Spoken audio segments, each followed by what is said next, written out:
Praise the lord. దేవునికి మహిమ కలుగును గాక. ప్రియులారా, మీతో ఒక విషయాన్ని పంచుకోవాలని ఆశపడుతున్నాను. ఈరోజు చాలామంది మేము యేసుక్రీస్తు ప్రభువుని నమ్ముకున్నామని చెప్పి ఈ లోక మర్యాదను అనుసరిస్తున్నటువంటి వ్యక్తులు ఉన్నారు. చింత చచ్చినా పులుపు చావలేదన్నట్టు లోకములో నుండి తమను తాము ప్రత్యేకపరుచుకోవడం ఇష్టం లేక, లోకములో ఉన్న కొన్ని పద్ధతులను విడిచిపెట్టలేక వారు నడుచుకుంటున్నటువంటి ఆ విధానాలు అది దేవునికి అవమానాన్ని తీసుకొని వస్తున్నాయి. వారిని నడిపిస్తున్నటువంటి వ్యక్తులు, ఫాదర్లు, పాస్టర్లు అనే వాళ్ళు కూడా సరిగ్గా నడిపించకపోవడం అనేది బాధాకరం. వారికి అనుకూలంగా లేకపోతే వారు గుడి మానేస్తారు, ప్రార్థనకు మానేస్తారు, చర్చికి మానేస్తారు. వాళ్ళకు అనుకూలంగా వాళ్ళు కోరినట్టుగా నడిపిస్తే మరి మాకొచ్చే కానుకలు వస్తాయి, మాకొచ్చే భాగాలు మాకు వస్తాయి, వాళ్ళని కూడా తృప్తిపరిచిన వాళ్ళం అవుతాం. భక్తి విషయంలో మరీ వారికి బోరు కొట్టేటట్లుగా భక్తి చేయించడం ఎందుకని ప్రజలకు అనుకూలమైన సేవ చేస్తూ దేవుణ్ణి దుఃఖపరుస్తున్నటువంటి మత బోధకులు చాలామంది తయారయ్యారు. పౌలు అంటాడు, సువార్తను ప్రకటించుటకు మేము యోగ్యులమని మమ్మల్ని ఎంచి దేవుడు మాకు ఈ పనిని అప్పగించాడు. మమ్మల్ని నమ్మి అప్పగించిన పనికి మేము యోగ్యులమై నమ్మకస్తులమై ఆ పనిని మేము మనుషులను సంతోషపెట్టడానికి కాక దేవుని సంతోషపెట్టడానికి కొరకు ఆయనకు మహిమకరముగా దేవుడు మాకు ఇచ్చిన పనిని మేము జరిగిస్తామని మాట్లాడతాడు. ఈరోజు మనుషులను సంతోషపెట్టే బోధకులు దేవునికి కావాల్సింది దేవుణ్ణి సంతోషపెట్టే బోధకులు కావాలి. చూడండి ఒకసారి వాళ్ళు ఏ విధంగా వారు భక్తి చేస్తున్నారు చూడండి. నేను వీడియో మీకు చూపెడతాను, ఆ వీడియోలో చూడండి.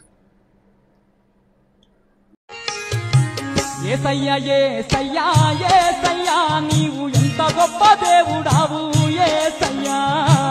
యేసయ్యా యేసయ్యా యేసయ్యా నీవు ఎంత గొప్ప దేవుడావు యేసయ్యా. నిజమైనటువంటి భక్తి ఏంటి? ఈ లోక మాలిన్యం అంటకుండా తను తాను కాపాడుకోవడం, దిక్కులేని వారిని, విధవరాన్లను పరామర్శించడం నిజమైన భక్తి.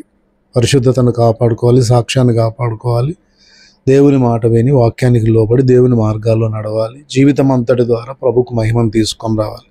అది నిజమైన భక్తి. ప్రభువును కలిగి ప్రభువును వెంబడిస్తూ ప్రభువుకు మహిమను తీసుకొని రావాలి. అది నిజమైన భక్తి. కానీ ఈ లోక విధానాలను అనుసరిస్తూ మాలేసుకొని, యేసుమాల అని మాలేసుకొని కండువ కప్పుకొని నేను భక్తి చేస్తున్నానంటే నీ భక్తి వ్యర్థం. అది ప్రభు మనకు నేర్పించలేదు. దయచేసి దేవుని వాక్యానికి వేరైన పద్ధతులను సంఘములోని తీసుకొని వచ్చి సంఘాన్ని లోకముతో నింపి సంఘాన్ని కలుషితం చేయొద్దు.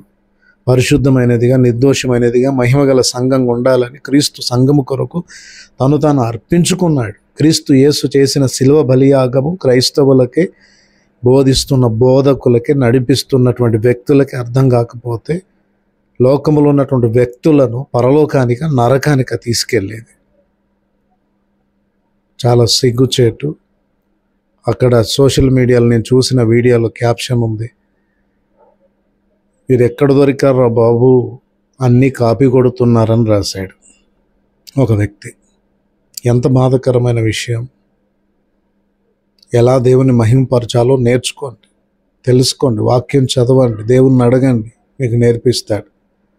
పిచ్చి పిచ్చి పనులు చేసి వాక్యానికి వేరైనటువంటి వాటిని సంఘములోని తీసుకొచ్చి సంఘాన్ని కలుషితం చేసి దేవునికి అవమానం తెచ్చే పనులు మానుకోండి. జాగ్రత్తగా ఉండండి. దేవుని రాకడ సమీపంగా ఉంది. అతి పరిశుద్ధమైన దాని మీద మిమ్మల్ని మీరు కట్టుకొనొచ్చు. ప్రార్థనలు చేయటంలో మెలకువ కలిగి విశ్వాసాన్ని కాపాడుకొని ప్రభు రాకడ కొరకు సిద్ధపడండి. ఈ మాటలు ఆలకించండి, జాగ్రత్తగా ఆలోచించండి, మారు మనసు పొందండి. Praise the lord.